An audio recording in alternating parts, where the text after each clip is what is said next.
A lot of this real estate syndication space is full of business partnerships. So how do we evaluate those ourselves, and what tips can you all take away in your research? First and foremost for us, it's an ethical alignment and an alignment of values. We believe, obviously, we're in this to make money, of course, but we're in this to make money the right way. We believe that the better we treat our residents, the better members of the community that we are, the more money we actually make.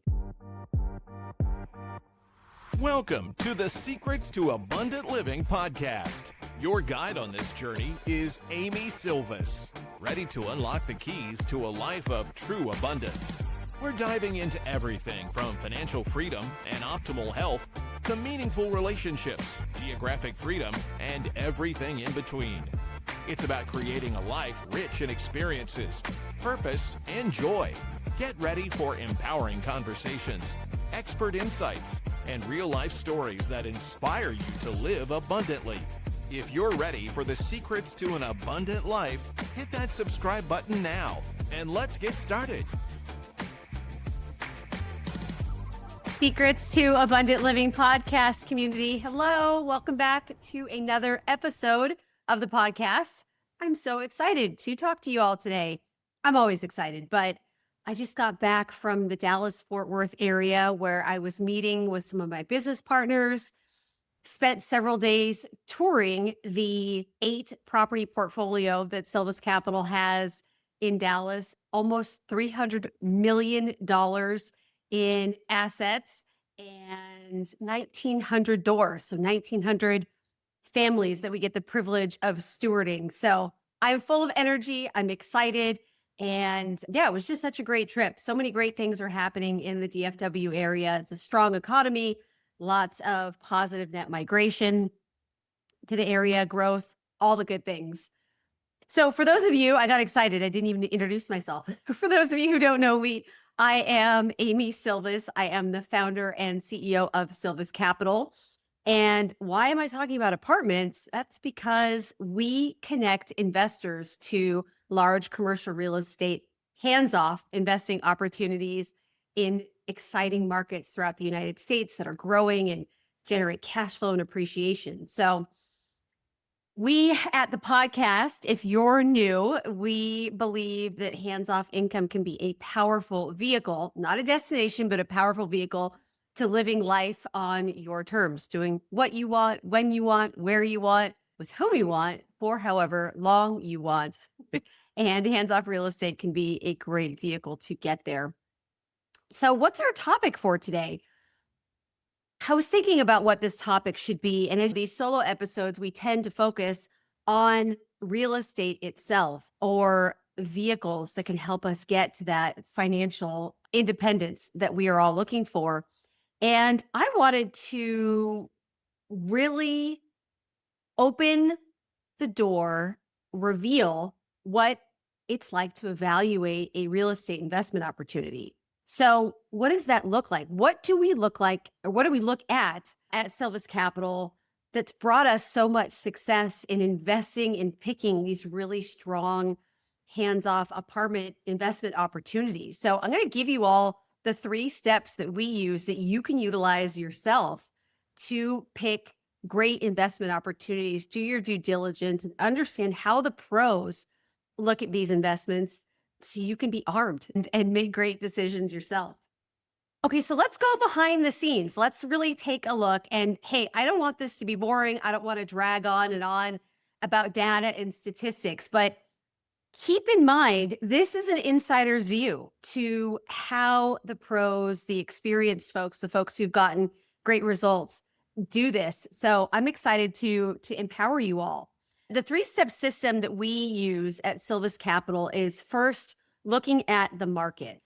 And then we look at the operator who's actually running the day-to-day operations. And then we look at the business plan for the investment itself. So those are the 3 steps, high level. We're going to go into each step and what you might want to consider, what we consider, and you can borrow all of that as much as you want and apply it to your investments. So it is no surprise. We did a full podcast about a month or 2 ago about choosing the right market to invest in. We believe that this is incredibly powerful. I live in Los Angeles. I don't invest in California. It's okay if you do, but for us, this market doesn't pass muster. We know how much natural appreciation. So this is kind of the economic development, the population growth, the local laws and regulations, all of that can be kind of a rising tide that lifts all ships. So we call that natural appreciation, increasing of the value of our investment because of just what's going on in the market. This can dictate so much of a real estate investment success. Raise your hand if you've heard location, location, location, right?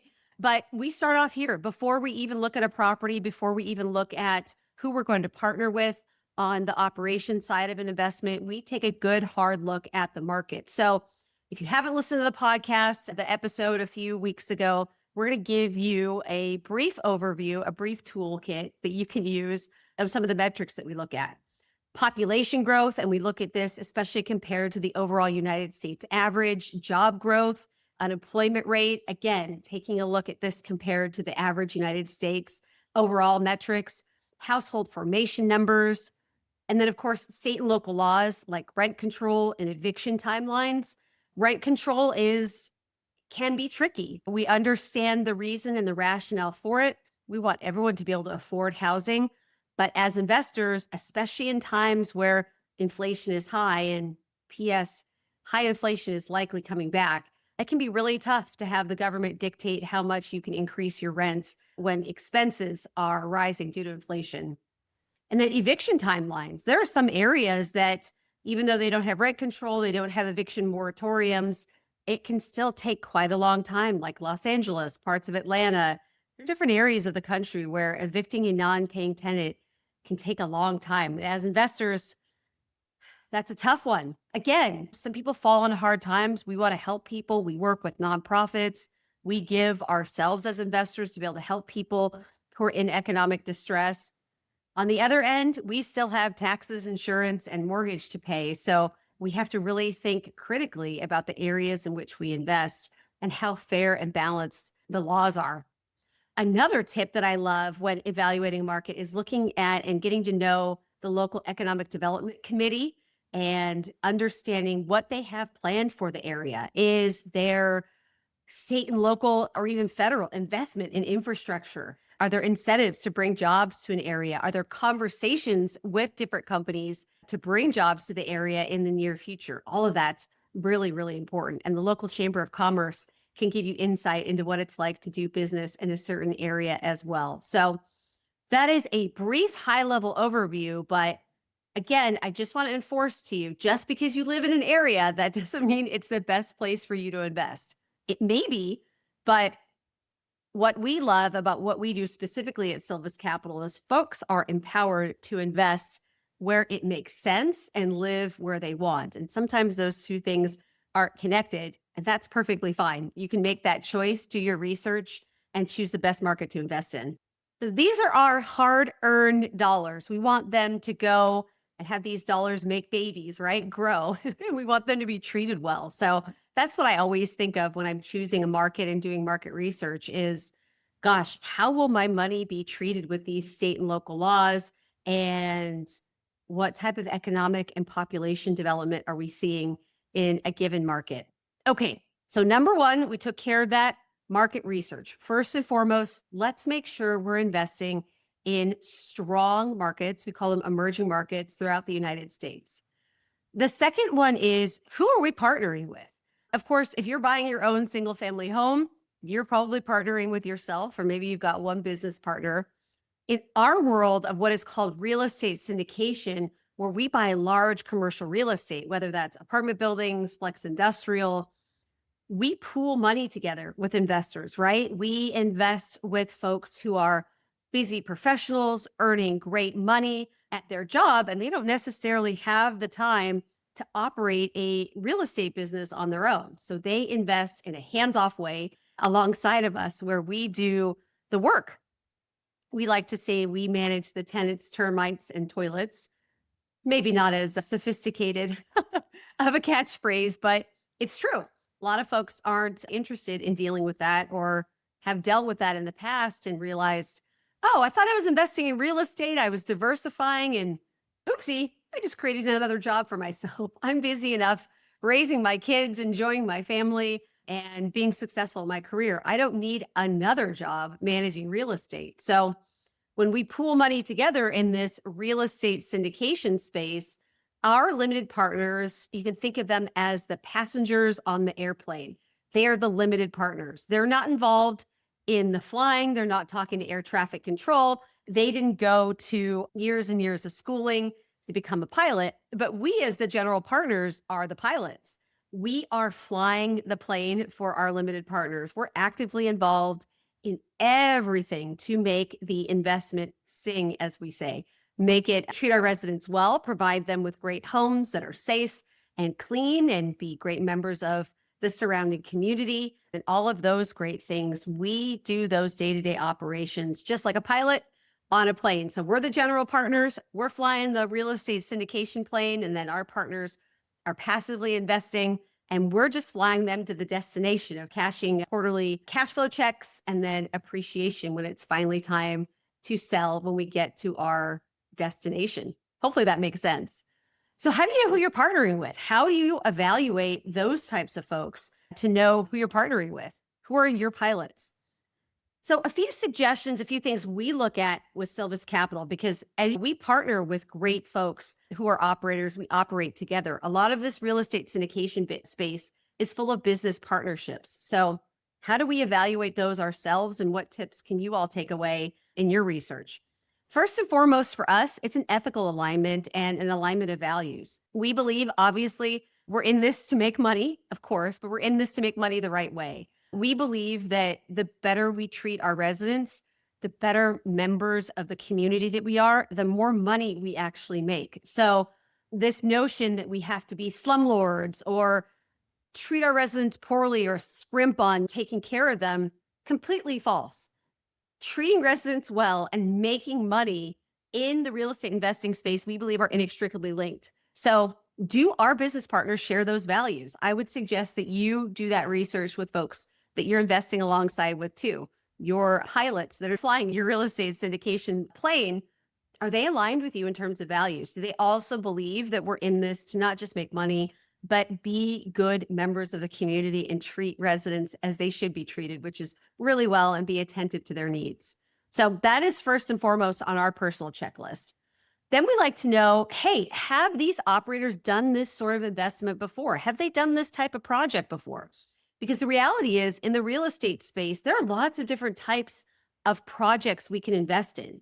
We can do what's called a value add project. We buy an apartment complex that's tired, that hasn't been renovated, it's a little out of date, or maybe it's been run really poorly before, and we do a value add, meaning we renovate and we provide residents with better amenities, nicer apartment units. Yes, we do charge them a bit more for those renovations, but we do it in an area where residents want this. This isn't something where we're forcing it on the residents, but instead we're providing them with something that they can afford and that they want. So that's one example of value add strategy. Is this something that your operator, your pilot of the syndication plane, have they done this before? Or is this a mismanaged apartment complex where, let's say, there's no remodeling in the business plan, but instead there were poor operations, the property management wasn't attentive, the expenses are out of control and not where they should be? That's another type of project where we increase the value of the property, not by renovating and increasing rents, but by simply running the property better, increasing revenue, because maybe we're increasing collections and decreasing delinquency or late payments. Maybe we're lowering expenses by getting better control of a leak that is costing the apartment complex a ton of money, or we have better vendors, so our repairs and maintenance and turnover costs are better. There are a whole host of ways that we can increase revenue and decrease expenses, and therefore increase the value of the property. So a lot of detail here. Hang in there with me. But all this is to say, when you do your research, take a look at the property that you're evaluating, at the investment opportunity that you have, and make sure and understand if the people who are the pilots of the plane, have done this type of project before. Another thing we take a look at is what's called vertical integration. So we do quite a number of these value add projects, meaning we buy 1980s, 1990s, 2000s built properties, we renovate them. So with that renovation, who's doing the construction? Is it a third-party contractor? Is it with a business partner who actually has that construction in-house? They own a construction company. I would argue neither of those is better than the other, but they do have their advantages and disadvantages each. But just understanding, what does that structure look like? What's their track record been? And how does that work in that space with your real estate pilots? I'm going to overuse that analogy, y'all. Sorry. I think that's fun. But yes, so are they in-house? And then the same thing with property management. Is property management third party? Is the plan to hire a third party property management company to manage the day-to-day operations of the project? Or are the lead operators, are they vertically integrated in the property management space, meaning they own their own property management company? Again, pluses and minuses of all of this. I'm not saying you should choose one over the other, but it is something important to consider and worth considering. And if there are third-party construction companies, third-party property management companies, making sure you understand, have the operators worked with these folks before? What has that been like? Or is this relationship brand new? Really important to ask. And this is something that we do with our business partners as well. Track record. Everyone loves to talk about track record, and they should talk about track record. So if you're investing alongside somebody, what have their returns been like in the past? What type of projects have they done? Have they made any mistakes? Have they had any projects go flat? I think that's all obviously very important, because past performance can be predictor of future performance. The one thing, the one caveat, and I tell investors this all the time because, not to brag, but we've got a pretty nice track record ourselves. What it took in the past to be successful in the real estate syndication space is not necessarily what it's going to take moving forward to be successful. So even, for example, with someone like Sylvis Capital, and you look at our track record and you say, oh, this is great. Keep in mind that what it took to get there and get those numbers is not what it takes to be successful today. So it's an important conversation to have. Real estate has cycles, and there are different skill sets and strategies applicable to every cycle. So look at the track record, ask for track record. Also understand and ask critical questions like, what has changed? What is no longer working? How have you pivoted strategies and tactics to make sure that you can continue to hit your track record markers? Have you ever thought about having multiple streams of income? Instead of relying on just one stream of income where you're trading your time for money, how would you like to free up more of your time and live a more abundant life? As a listener of the show, you're invited to attend one of our upcoming trainings, where I'll give you an inside look into how you can add passive income and get all the other perks of recession-resistant real estate investing without the headaches of being a landlord. I'll also be sharing some hidden mistakes to avoid and the criteria I personally look for when evaluating potential investment opportunities. To reserve your seat for free, go to sylviscapital.com/webinar. Again, that special link to reserve your seat for free is sylviscapital.com/webinar. I look forward to seeing you on the training. And now back to the show. A little bit of inside baseball there for you all. If you appreciate these tips and tricks, I'm going to take a pause and encourage you to please comment on this episode wherever you're listening. If you're on YouTube, you're on Spotify, you're on Apple Podcasts, your reviews mean so much, because we want this information to get out to as many people as possible. We're seeing folks looking to diversify and invest in real estate, but they need to be equipped with how to properly evaluate these opportunities. Okay, so 2 more points in the evaluating the operator space. And the second to last point is, how do the operators update investors with regards to their investment? Once they invest alongside somebody, what does that look like? Are there quarterly email updates? Are there monthly email updates? Are there quarterly webinars or annual webinars? What does that communication look like? So that way, ahead of time, hey, does this work for you? Is this frequent enough? Is this detailed enough? Is this helpful? Always great to get updates on your investment and understand what the proper expectations are. And then, of course, closely linked to that is also how accessible is the operator? Are your business partners, are your real estate investing pilots to you? Can you pick up the phone and call them? Are they available to schedule time? Are they accessible by email and text? What does that look like? Some people want to be in touch. Other people want to set it and forget it. There's no one right or wrong way. But again, making sure you yourself, if you're investing alongside an expert, you know that you can get a hold of folks if that's the type of thing that you want to make sure to have. Okay, so we have taken a look at the market and market research. We've taken a look at the operators that we will partner with when investing in hands-off real estate. And the third thing that we look at Sylvis Capital is the project itself. What is the business plan? What is the property? What is involved in all of that? So, and this is very purposeful in terms of order of operation. So the last part is the property itself. And what are we looking at in terms of that property? Again, understanding what's the business plan. Is this a stabilized property where we're just investing and there's really not much to do other than turn over units as residents leave?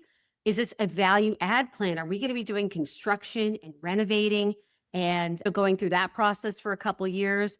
Or is this a mismanaged property where not necessarily renovations happening, but expenses are wildly out of control, or revenue is way down from where it should be, and we need to go ahead and implement a better collections program to increase the value of the property? So really understanding, okay, what's the strategy? What's the overall plan for this property, and seeing it if it aligns with your risk tolerance, your goals, and what you want to do in the space. This is going to get a little bit more nitty gritty just in terms of metrics, but something else you can take a look at is what are the rent comps in the area, meaning the comparables. So if we're doing renovations and we're planning on raising rents, what are the other rents in the area? And what do those amenities and those individual units look like? So is our business plan aligned with the market? Are we underwriting for and planning to raise rents to what is comparable in the market? Or are we way under or way over? Understanding the context of the business plan and where we think we can bring our investment property is really important. And if we are going to renovate, how much are we spending to renovate per unit? Are we just doing a little bit, maybe $2,000, $3,000 a unit to upgrade a few little things? Or are we doing a $15,000, $20,000, $25,000 a unit renovation to really, really change and reposition the property and bring up rents substantially? So understanding those costs, understanding the ROI on those costs. Are we spending money that's actually going to yield a nice increase in revenue and rent? All of that is very important. So ask those questions. And then when we look to sell the property, typically these properties, we hold them for about 5 years, can vary, but typically that's industry standard. So if we're underwriting and planning on selling the property, where are we looking to sell that? What does that look like? Again, looking at what we call sales comps or sales comparables in the area and understanding, is our projection appropriate for the market, where we think is reasonable for a seller to pay when we decide to sell 3, 5, 7 years down the line, whatever that looks like. So you can definitely do those comparables and see if those underwriting assumptions are in line with something that's reasonable. Going back to renovations, as we mentioned, with the understanding our operators, also understanding who the vendors are going to be, whether it's third-party construction management, whether it's third-party asset management, property management, or whether those vendors are in-house. As you do your research with the operators you decide to partner with, you should have that information, but double checking and confirming that this particular property is in line with what the operators have done or the pilots of your real estate syndication plane have done in the past. And this property isn't an exception, or they haven't deviated from what they normally do. It's okay if they do, but I just want to make sure to encourage you all, and we do this as well, that we are very specific on a deal by deal or investment by investment basis, that we understand who's going to be involved in executing on the business plan. And then, as I alluded to, what's the hold time for the property? We just closed a deal that we're planning on holding for 2 years. Not common. Most of our deals are a 5-year hold, but maybe one day we plan on doing a 7-year hold. Anyway, all this is to say, make sure you understand how long your money is going to be tied up. If there's a refinance clause where you might get some of your money back, but really understanding the time period, the timeline for the investment is key as you evaluate the opportunity as well. And then what type of debt are you all investing, or are you all applying to the property of your investment? Is this Fannie Mae or Freddie Mac, or what we call agency debt that is guaranteed by the government? Or is this bridge loan where the debt might be a variable rate debt and the interest rate may vary depending upon what's going on in the broader market? Fixed rate debt, bridge debt, all sorts of ways that we can apply debt to a property, but understanding what the plan is, their interest, principal and interest, or interest only. Is it 5-year debt? Is it 10-year?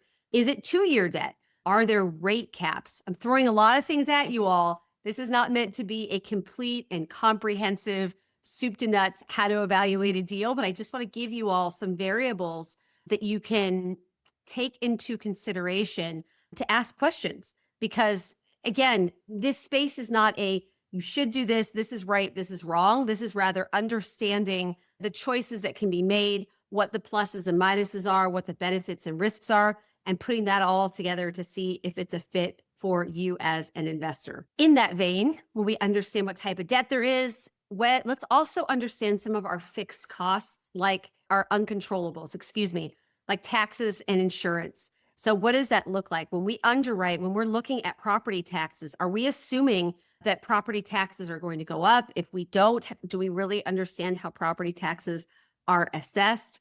How about insurance? Have we looked at many different insurance quotes? Are we getting good coverage? Lots of things to ask and make sure you understand as we build these assumptions for the real estate underwriting for the deal that we're doing.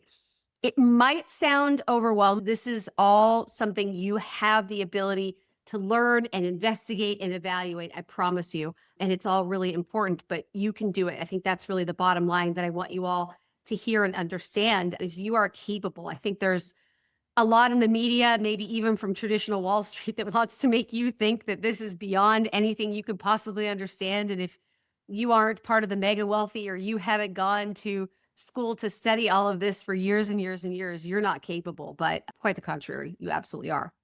So the fun part, what are the returns? This is the last part of evaluating a project, is what are the returns that we can expect? And there are several different ways that returns can be expressed when we are evaluating a deal. The first is, and I think the most simple, the most commonly used, is the average annual return. When we take a look at cash flow distributions over the whole time of the property, and then the appreciation upon sale, that difference between the sales price and the purchase price, we put all those returns together. What does that look like on an annualized basis? So that's an average annual return. You'll see a number and you multiply that percent by the number of years that you are planning to hold, and that should give you the total return. There's also IRR, which is the internal rate of return. This is a bit more of a complex calculation, but the bottom line there for you to understand is this calculates time also into the equation. So it's not just the average annual return you get over the hold period, it's how quickly do you get that return. So if you get the majority of your return in year 1 and 2 in a 5-year hold, that's going to be a higher internal rate of return than if you were to get the majority of your return in year 4 and 5. That's going to give you a lower internal rate of return. So it's just taking time into calculation, because for some people, they want to understand how quickly they're getting their money returned, their return on capital. We also have cash on cash return, and this is a metric of just the cash flow portion of the investment. So during the hold period, not when we sell, but before we sell, how much cash flow is being distributed to the investors? That is cash on cash return. Doesn't include the appreciation. So let's say someone were to say, hey, we've got a 10% cash on cash return. That means on an annualized basis, the investor will get 10% on the capital invested on an annualized basis. Hopefully that makes sense. And then the last metric for you all to consider is an equity multiple. So essentially, it takes how much you've invested and how much that will grow. So it's expressed as a whole number, maybe with a decimal, but for ease of illustration here, let's say you invest $100,000 in a property and your overall return, this is cash flow, this is appreciation upon sale, is another $100,000. So you invested $100,000, you get another $100,000 back. That is a 2x or a 2 times equity multiple. You made 2 times your money. It's a 2x equity multiple. Let's say you see something that says a 1.5 equity multiple. Well, that might mean you invest $100,000 and you earned $50,000 on your investment during the entire hold period. Cash flow plus appreciation. All right, y'all, this has been a comprehensive episode, but I wanted it to be. I want you all to be empowered and understand the process that we use, the 3-step process that we use to evaluate investment opportunities, choosing the right market and really understanding the why behind that, choosing operators and business partners and really understanding how they operate, what their track record has been, what their values and ethics are to see if it's aligned, and then evaluating the actual project itself and understanding the strategy of what are we doing in this space? How are we going to do it? Who's involved? What types of returns are we going to make? What underwriting assumptions are we making to project what we'll make on the deal? And how long will we be holding on to the property? And what returns will we get? Hey, I'd love to hear from you all in the comments, or you can message us on LinkedIn. What else about real estate investing would you be interested in hearing about? What's a mystery to you? What do you feel you could use better education on? This is definitely a topic that we covered today that a lot of folks have told us they're interested in learning more about, but we want to empower you. And we believe that you are far more than capable, as long as you have the right education, to be able to grow your wealth and get this hands-off income vehicle going so you can live life on your terms. So we want to be a part of that journey for you, whether it's education, whether it's investing alongside of us, whatever that looks like. And your feedback is really valuable. All right. Well, thank you for joining another episode of the Secrets to Abundant Living podcast. I hope you have a wonderful rest of your day, and we look forward to seeing you on the next episode. Bye for now, everyone. Thank you for joining us on another episode of the Secrets to Abundant Living podcast. We hope you found inspiration and valuable insights that will empower you on your journey towards abundance. If you enjoyed today's episode, don't forget to subscribe, rate, and leave a review. Your feedback means the world to us, and it helps others discover the secrets to an abundant life too. Stay connected with us on LinkedIn, Amy Sylvis. Keep striving for your goals, nurturing your relationships, and embracing the adventure that is life. Until next time, we wish you an abundantly fulfilling day.